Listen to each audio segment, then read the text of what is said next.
to do the equestrian tag that I found somewhere on YouTube. So I have questions here to answer. So the first question is, English or Western?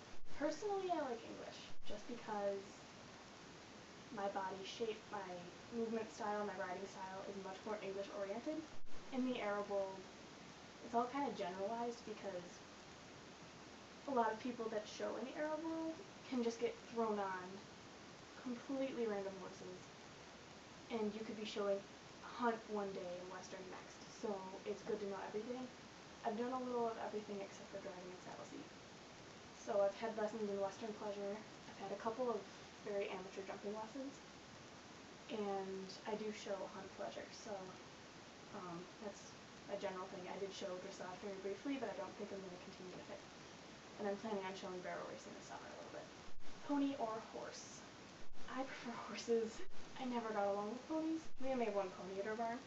She's an Arab Wolf mix. She's actually Katie's old pony, and she's like ancient. And she's mean, and she's bitter, and she just kind of ruined the whole pony thing for me, so, horses. Number 3. Most expensive thing that I've ever bought besides the horse. Actually a really good question. I'm gonna have to say my show boots. Yeah? Yeah, my show boots. I have a pair of Dublin Aristocrats.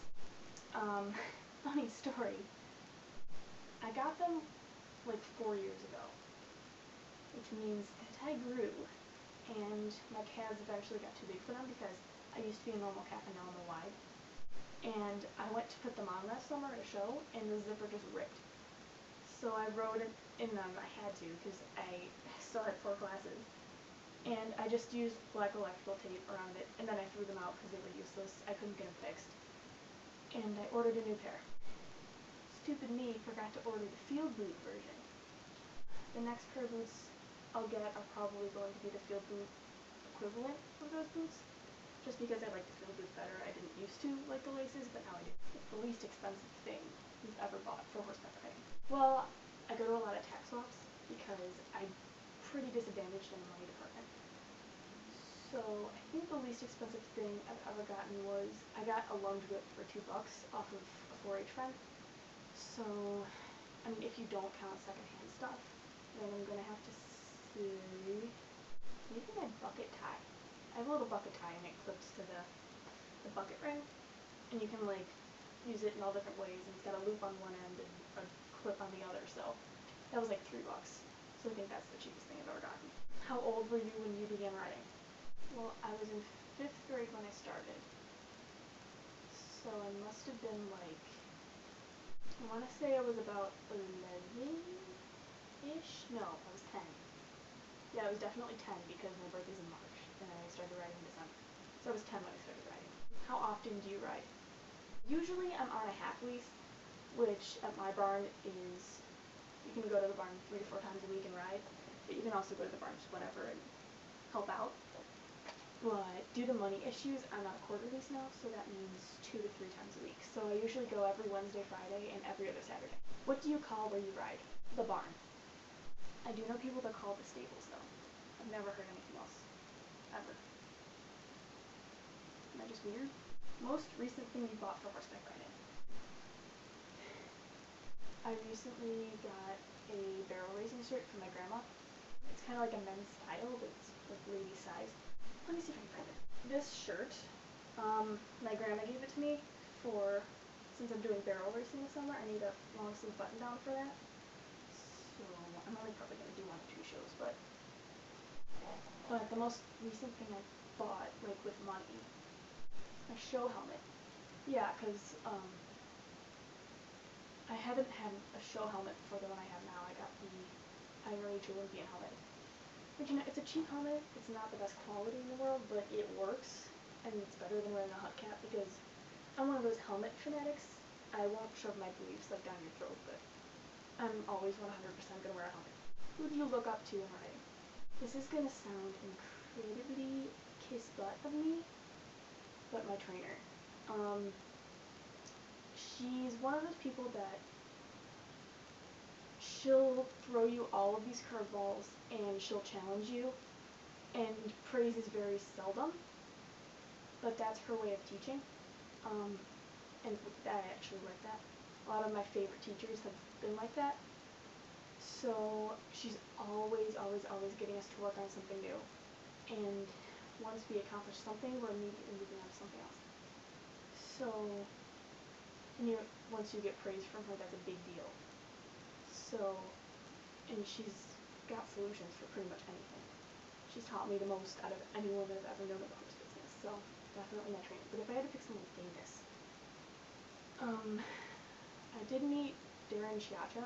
He was on the bronze medalist Olympic team, I think in '96, for eventing. He was on that team. He rode Windfall. I actually have a signed poster from him. We took a 4-H field trip to his farm. He did a horse driving clinic for us. So, yeah, he's incredibly nice. He's so sweet. His horses are beautiful, and he's a great rider. So definitely him. Lessons or no lessons? It kind of depends. I like both of them in their own respects. I like lessons because at my barn you're constantly learning something new. It's incredibly flexible and they're very cheap. But sometimes I just don't have the money to afford lessons all the time. I usually get a couple a year, and that's about the limit because I have to afford showing because I pay for everything myself. But I also really like no lessons because you get the chance to work it out for yourself, and it's a learning experience. And it's definitely a slower experience, but it's a learning experience. So I like both. What treats do you feed? I literally have a bag of about 200 mini candy canes in my tack box at the barn, and he gets like 2 a day, every day that I go to the barn. So peppermints, and they're cheap, and you can get them anywhere. And I don't have to go out to the tack shop or like order online because my nearest tack shop is 45 minutes away. So peppermints are most accessible, and they're not as bulky, and he's obsessed with them, so I just kind of revert to peppermints. What is a weird habit you have while riding? I don't do this anymore, but I used to kind of, like, when I'm holding the reins, I would stick my pinky out like this, because my horse has a really soft mouth, and I was scared of, like, touching the rein with my pinky too much, so I would just stick it out. I don't do that anymore. I've learned to kind of just hold it out and curl down a little bit, but right now my worst habit riding is my head doesn't stay up, and I'm always leaning forward too much. I have to work on getting my center of balance back a little bit.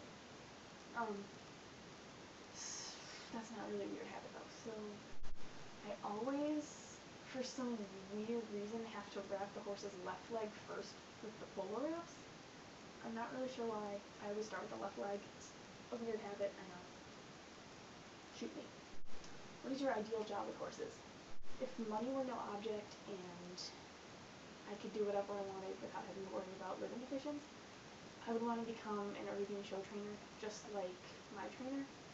I definitely want to stay local in this area. I want to go to college local so I can keep riding at my barn.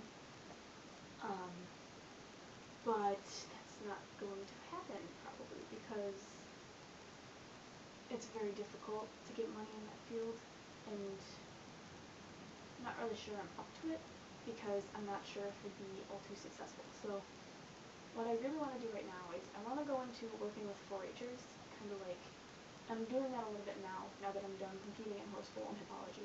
I went to nationals for them, and once you go to nationals, you can't compete in them anymore. So right now I'm just doing judging and communications. And I've been judging for horse bowl and hippology. This will be my 2nd year in horse bowl and my 1st in hippology. And it's so much fun to give back, and you can just see how happy they are to be learning things.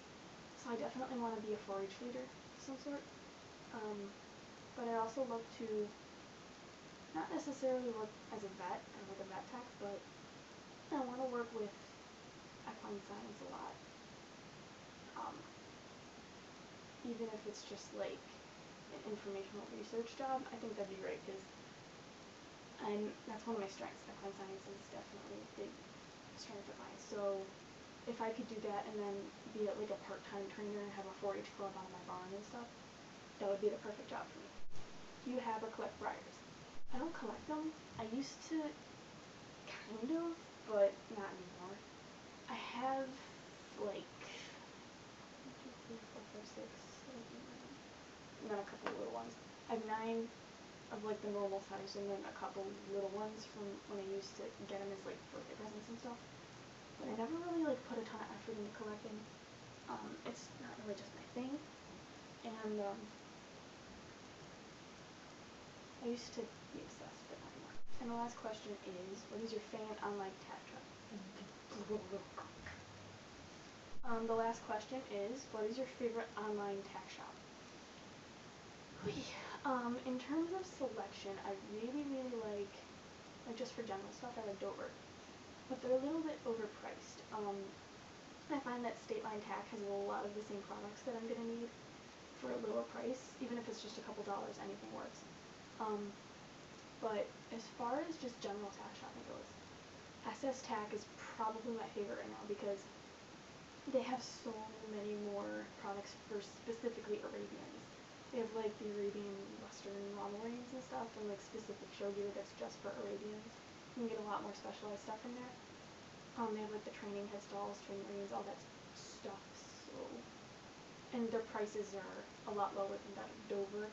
They're about the same as State Line Tack, but the saddle I was gonna get from State Line, they just jacked the price up by like $100, and it's the same price as it was on SS Tack. So I will be ordering from there from now on, because State Line, the shipping is astronomical.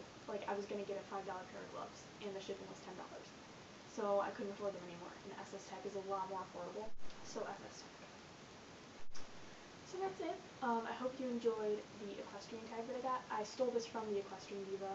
I'll see if I can maybe link it to that video somewhere. If I don't figure out how to do it, I'll put it in the doobly-doo.